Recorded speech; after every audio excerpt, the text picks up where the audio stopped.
Hey guys, good morning. It's 4:30 in the morning. This is my very last day of work. Wow.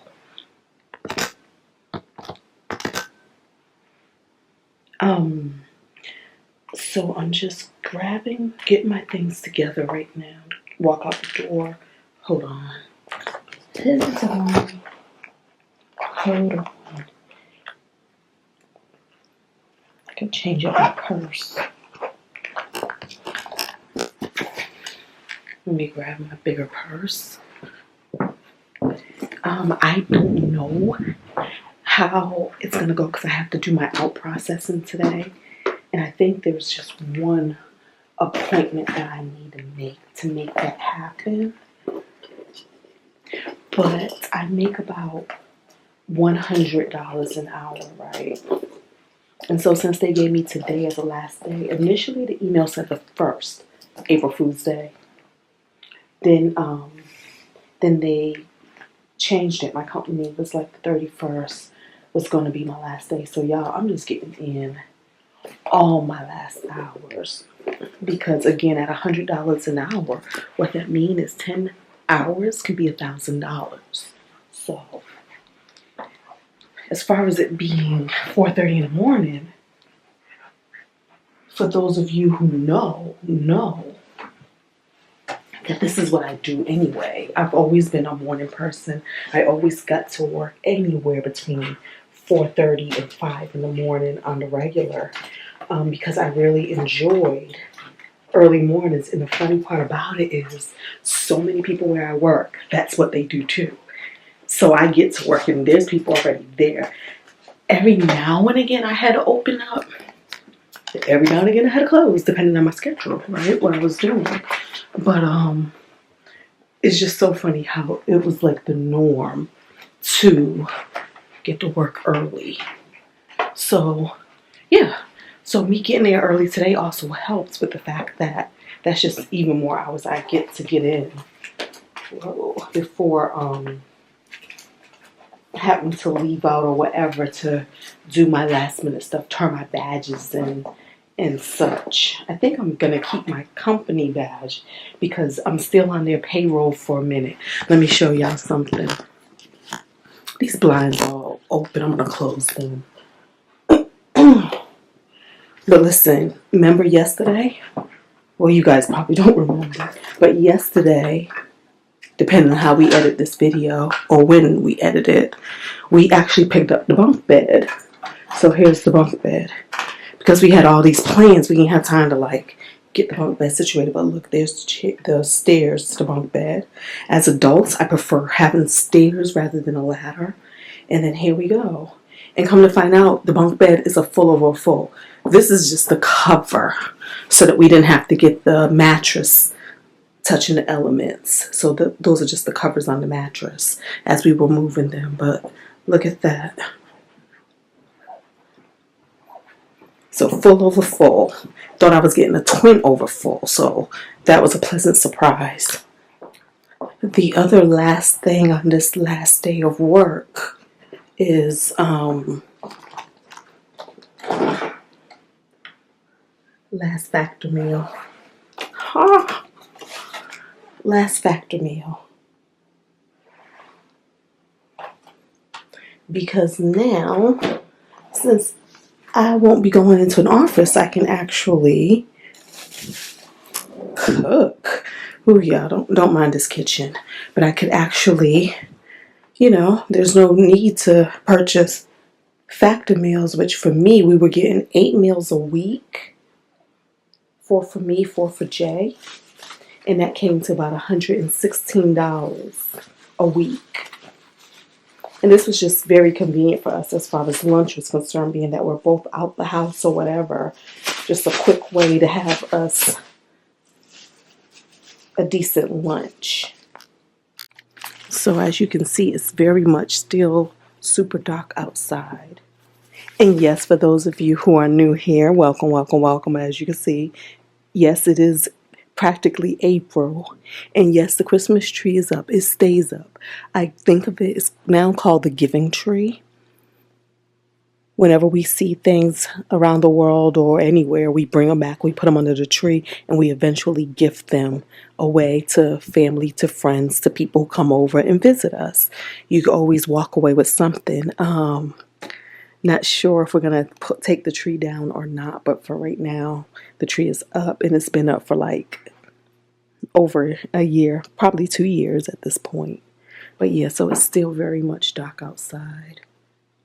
And yeah, that's a palm tree for to symbolize Miami, where my baby moved here from. So that's what that is. Okay, y'all, let's get in this car and get off to the last day of our good government job. All right, guys, we're in the car now in the garage. Hold on, let's see if we can trigger the sensor. There we go. Okay, so we're in the car in the garage. And as some of you also know, the company I'm employed with is still headhunting for a position for me. This way, I'm still on their overhead because they're still looking. But hopefully they don't find anything. And I say hopefully because then we don't have to make that hard decision of what do I do? How do I tell them? Who's going to tell them? Will I tell them, or will I get tempted with the new opportunity? We don't know. Hopefully that's a bridge we don't have to cross. I just want God to make that decision for me by not even giving me something to have to possibly turn down. I already turned down one thing by kind of like, and that worked out. But so we'll see. We'll see. Hey, y'all. Last day complete. Last day complete. Wow. I don't know how I feel, guys. Listen. I was telling some of my coworkers, former coworkers, I said, I feel like it's like Stockholm syndrome.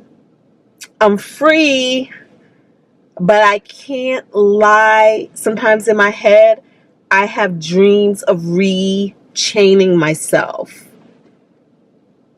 of putting myself back in captivity. Stockholm syndrome.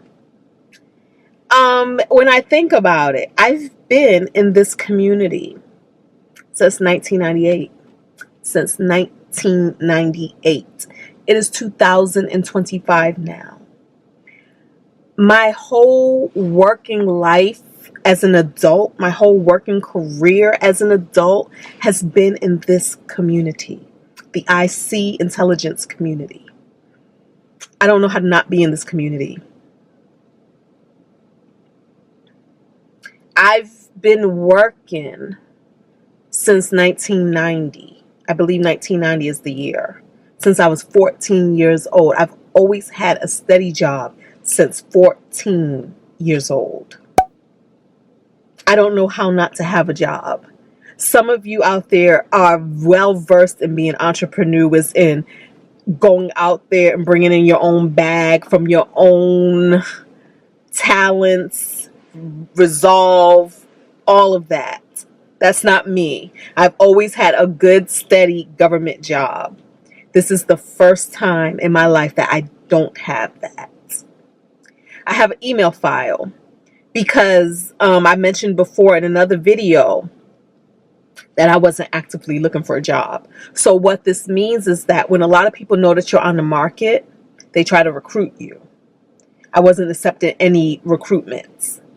What I did is I said, right now, I'm not on the market, but I might be looking. And I told them like around August, September, I'll reach out to you then. So they would try to get my resume. I was like, I'm not even passing out resumes right now because I didn't want to be tempted. The only place that has my resume, obviously, is my current employer. And my current employer's job is to try to keep me gainfully employed. So they have been out there looking. And that's why I said with my Stockholm syndrome that I'm realizing I have, I don't know how I'm going to do if they come to me with something that looks viable, that looks like, okay, this is a good fit. I don't know. So today was the last day. So of course I moved through the building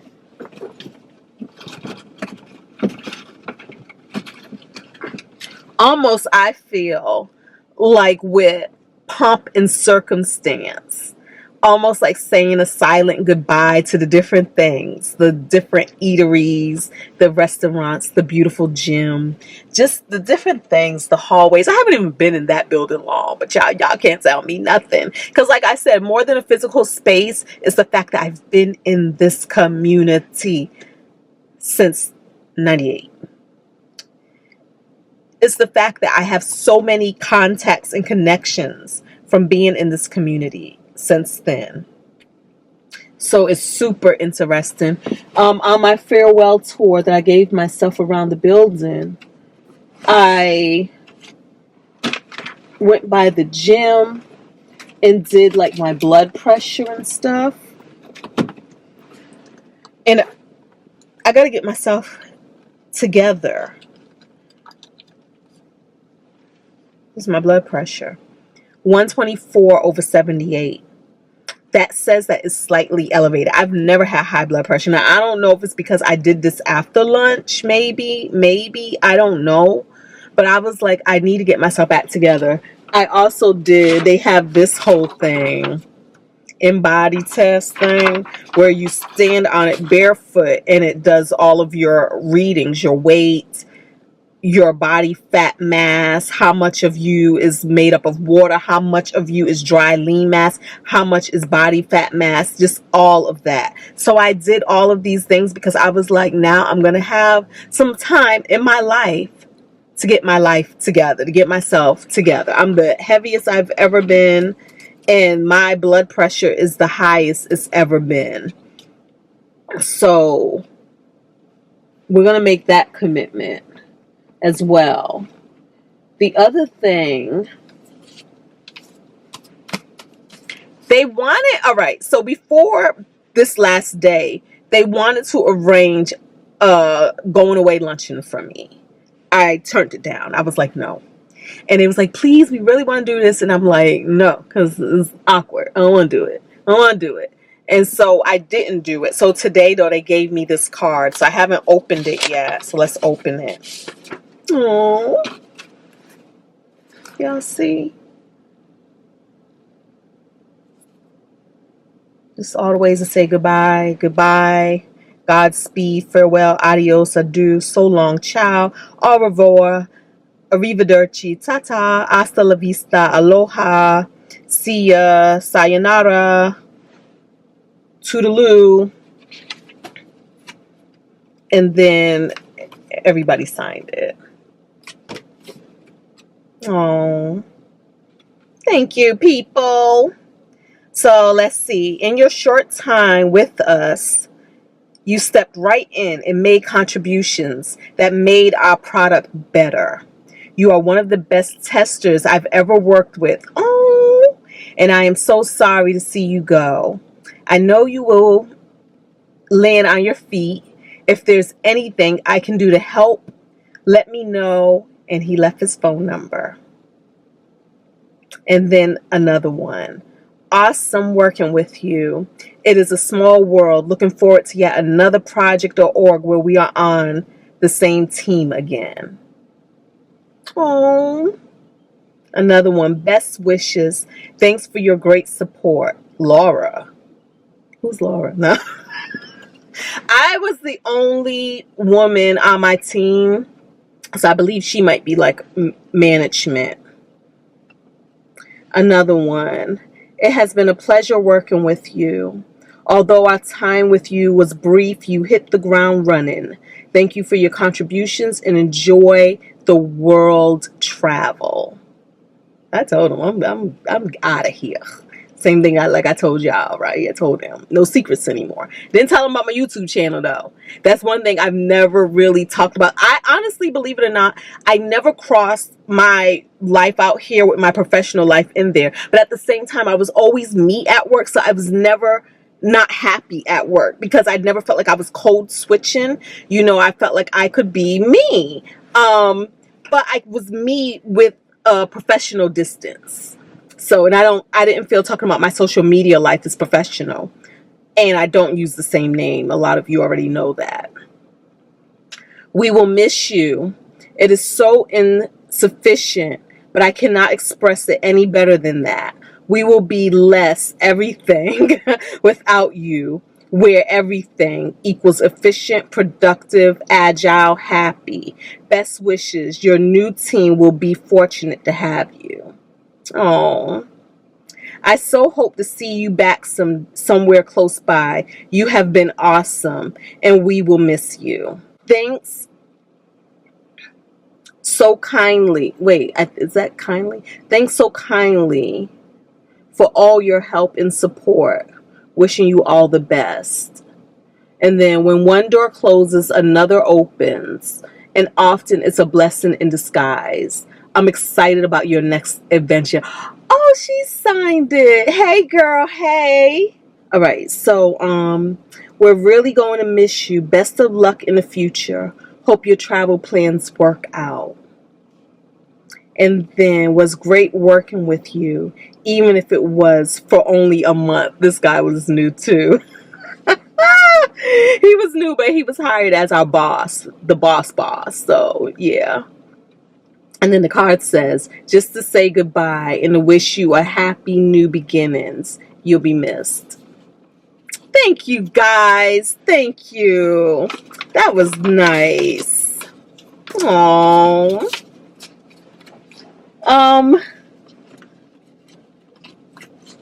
So that's it, y'all. I'm a free agent. Y'all, guess what? I can go anywhere on the planet now and I don't have to ask permission anymore. Did y'all? I'm not going back. Am I?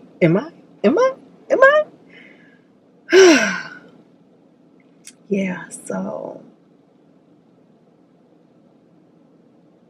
there you have it. My baby, I was talking to him today, right before I'm talking to y'all, and he was telling me, just to keep a reminder of the comments, that clearly 99% of you guys are so supportive and we thank y'all. And he was like, do not pay attention to that less than 1%, because he know how I do. He know how my clapback spirit be.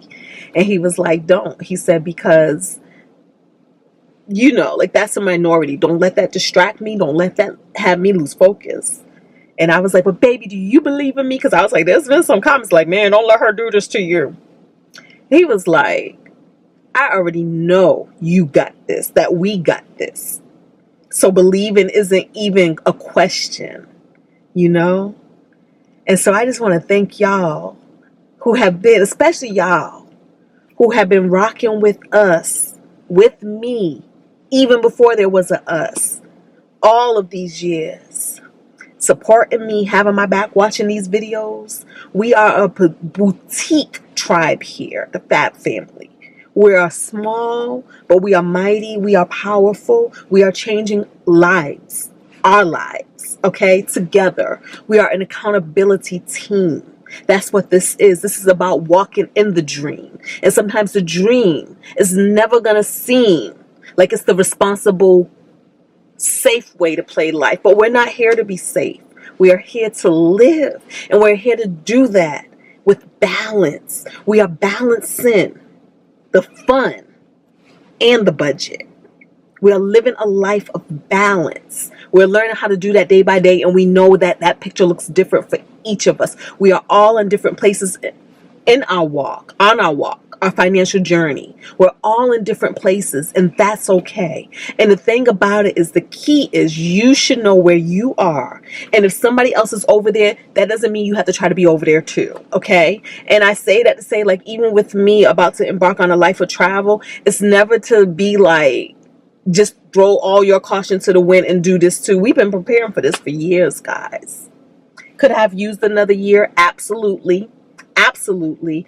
But I just say the timing is never going to feel perfect. It's never going to feel right. Okay. The video that just came out, I recorded that video weeks ago and just got around to editing it, right? So of course there's going to be some other videos in between there. In between you seeing that video then and then y'all seeing this video now on my last true day of work. Okay. But yeah, that's what it is. I'm happy. I'm free. Let's see what I do with it. Let's see what I do with it. Talk to y'all in the next video. Peace.